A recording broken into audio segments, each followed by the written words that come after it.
The Sultan and the Caliph Episode 13. Kim, Jinmi. Has our story. In 499 BC, Aristagoras of Miletus led an Ionian revolt. The Greek cities of Asia Minor expelled the Persian-appointed tyrant and were supported by the mainland Greek city-states, with Athens supporting 20 ships and Eretria 5 ships. This rebellion spread to the coasts of Asia Minor and to Cyprus, but it did not last long because the Greeks did not have a unified leadership and non-Greeks did not participate in the rebellion. The Persians sent 3 troops to quell this rebellion. The navy was defeated by the Greek navy of Ionia, but the army captured Cyprus and received the surrender of Caria and several other cities. Eventually, Ionia was isolated and defeated by a large Persian army, captured in 494 BC. We have just suppressed the Ionian rebels. We must pay back how much damage we have suffered from the aid of the Athenians and other mainlanders to Ionia. Declare war on the Greek mainland. Father, no, Darius the Great. Please show me this time. Son, watch and learn too, so that you can completely defeat the sassy Greeks. First of all, don't let your father compete first. Good luck. By 493 BC, the last remaining rebels were also destroyed by the Persian fleet, and the Persians took this opportunity to expand their empire to the islands east of the Aegean Sea. After the rebellion was suppressed, Darius sacked the temples of Miletus and enslaved or forcibly moved all the inhabitants, but surprisingly none of the rest of the rebellious cities were touched. He appointed his son-in-law Mardonius as governor of the region, leaving him to take care of his aftermath, imposing fair taxes on each region, resurrecting some, if not all, democracy as well, and allowing sinners to each return to their hometowns. This appeasement of Darius I seems to be a kind of propaganda for the Greek mainland. Mardonius. This time, you should participate. Darius the Great. Just leave it to me. In the spring of 492 BC, a great army under the command of Mardonius went on an expedition to Greece. The navy swept the coastal states of the Aegean Sea, and the army marched across the Hellespont into Thrace and Macedonia, where it entered and subjugated them. However, at Mount Athos, the Persian naval fleet was killed by a storm, which, according to Herodotus, sank 300 ships and killed 20,000 men. Mardonius retreated his remaining army to Asia Minor. The Thrace tribe, brigands, resisted fiercely against the retreating Persians, wounding Madronius, who eventually surrendered. In 490 BC, the Persians again organized an expeditionary force and set out to conquer Athens and Eretria, which had supported the Ionian revolt. The exact size of the expeditionary force is not known. Herodotus only stated that there were 600 galley ships, and the records of his later historians vary from 200,000 to 500,000. The Persian expeditionary force landed on Naxos and advanced to Eretria without much resistance, capturing Eretria in 6 days. The city was in ruins and the temples were destroyed. According to Herodotus, most of the inhabitants of Eretria were introduced and taken away, but it seems that a significant number of residents survived and rebuilt the city, considering that Eretria supported 7 battleships in the Battle of Salamis 10 years later. The Persians then attacked Athens. Persians landed on the plains of Marathon east of Attica and marched towards Athens. In response to the Persian invasion, Athens sent messengers to Sparta to send reinforcements, but Sparta refused to send reinforcements for religious reasons. Athens set out to defend itself. The outnumbered Persian forces attacked Athens from both sea and land, with an estimated 10,000 men at the time. On land, the two forces fought on the plains of Marathon, and the Athenians had long infantry and the most elite on the right and left wings. When the battle began, the center of the Athenian army was pushed back, but the units on the left and right succeeded in attacking the Persians. It is said that about 200 Athenians were killed and 6,400 Persians were killed. Although the Athenians were outnumbered, they won the battle and the Athenian navy also succeeded in blocking the Persian fleet from the seaside, and the Persians retreated. There is a legend about a soldier who ran to Athens with the victories of this battle, and this is the origin of the modern Olympic marathon. What kind of disgrace is this? The Greeks now have the conviction that if they fight together, even the great Persians can win. Many of the Greek city-states that succumbed to us also turned to the side of Athens and Sparta. It's the first time the regular army has lost a naval battle aside.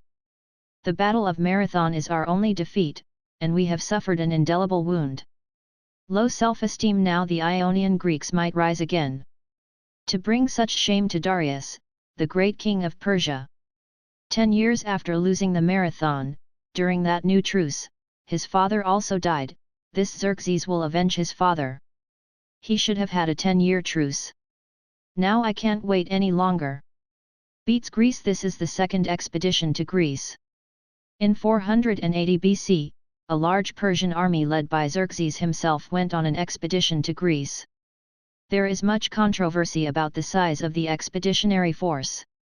Herodotus records a total of more than 2.6 million, including 1.7 million infantry, 80,000 cavalry, and 320,000 Greek and Persian allies. I think 300,000 people. The Persian navy suffered losses from storms, was stopped by the Greek navy at Artemisium, and the Persian army met fierce resistance from the Greeks and 300 Spartans at Thermopylae. The Persian army was stopped for 2 days in the canyon, and suffered great losses. On the third day, a Greek trader pointed out to the Persians a byway to bypass the canyon. In response, Leonidas, king of Sparta, withdrew the other Greeks except for 300 Spartans, 700 Thessians, 400 Thebans, and 900 Helots from captivity, and all the Greeks were killed there. Leonidas to rip and kill. I've been chained for a week. I can't forgive him. In the fighting, our soldiers suffered a lot of damage as well. After all, Spartans are strong in close combat. In the end, we made them a hedgehog with arrows and ended the battle. Yes, and nothing, cut off his head and crucify him. Old, Sir Xerxes.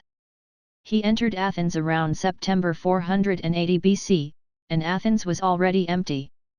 This was the operation of Themistocles in Athens, which, rather than defending the capital, left the city vacant and relocated its citizens and troops to the island of Salamis. Then we were able to conquer Boeotia and Attica. The Greek fleet withdrew to the island of Salamis. Let's make a decision at Salamis.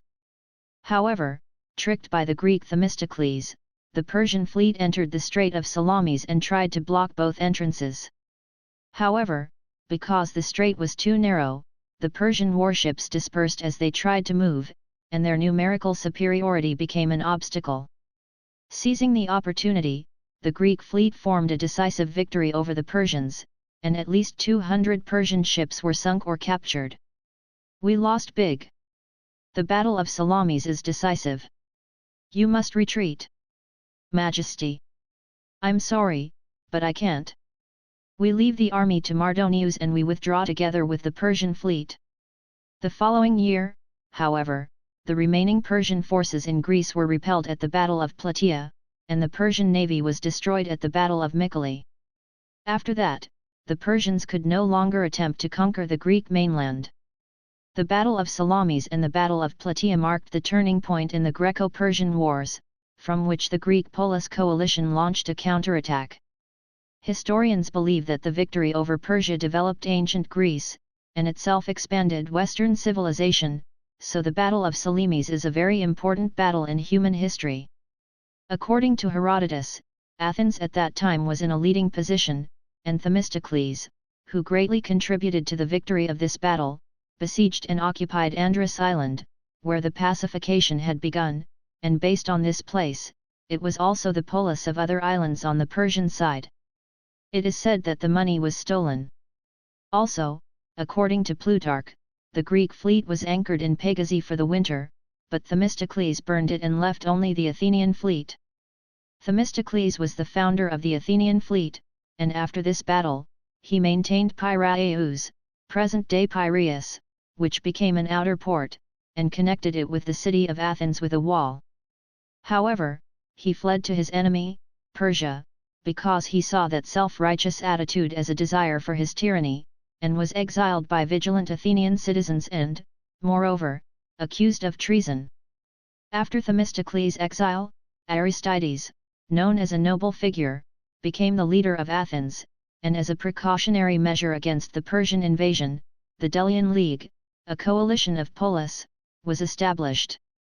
He forced the polis to pay military expenses for the polis that could not provide warships, and the remuneration paid in this way resulted in the Athenian monopoly, a source of funding for Athens to rise.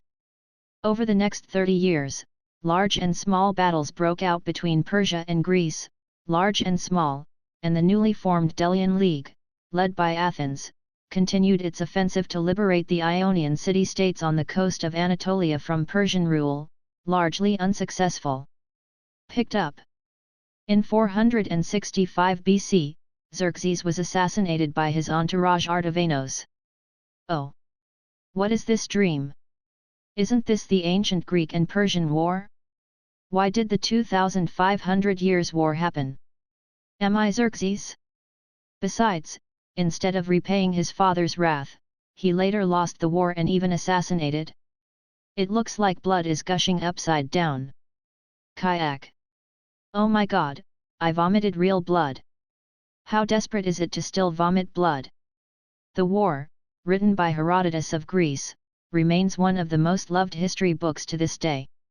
However, since it was a book written by the Greeks and a history of great defeat for the Persians, the wars continued after that, and the Battle of Eurymedon, the First Peloponnesian War, the Battle of Pampres, and the Siege of Memphis continued, but neither side no conclusive results were obtained. Eventually, around 448 BC, the Pact of Calais was signed between the allied forces centered on Athens and King Artaxerxes of Persia, ending the war. It's not the result of what I've been through. But why do I remember the past?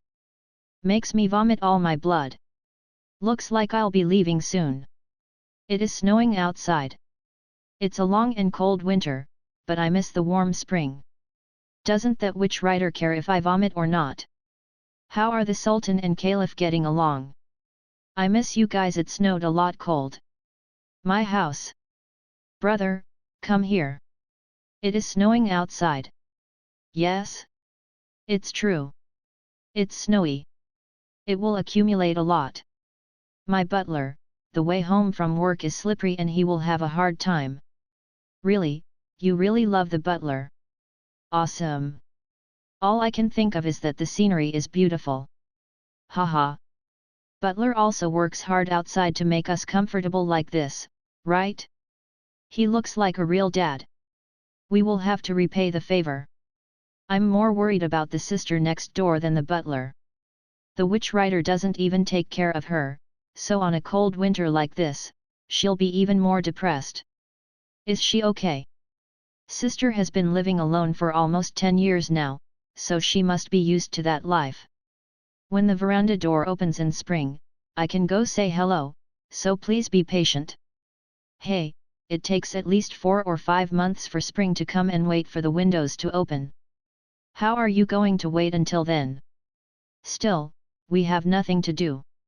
We can't open the balcony window, and even if we did open the door in this cold winter, the butler would scold at us for being bombarded heating bills. We don't pay for heating, and we can't cause that kind of trouble. Yes. What can we do? Still, it was really exciting and fun when we broke through the wall of the veranda. Didn't the three of us really have fun? Your previous life drama was also very interesting. Brother and sister may have had fun, but I said it was painful. Well, it feels really dreamy now, but it was serious at the time. I used to not sleep because I was afraid of being assassinated not too long ago, but now I'm not sure what to do. What would I do now? If I got hit? It's supposed to be a nightmare. Okay. I mean, everyone had a hard life. Because human history is much longer and more painful than animal history. The life of an animal seems to be a simple life where only instincts are satisfied. It would be offensive to other animals to hear it, but it still doesn't compare to human life. That's it. The sun has just set. The butler will be here, soon. Come on, I will meet him as soon as I hear footsteps. Say hello to him warmly today. Brother. Are you saying that again? It's because I don't do skinship.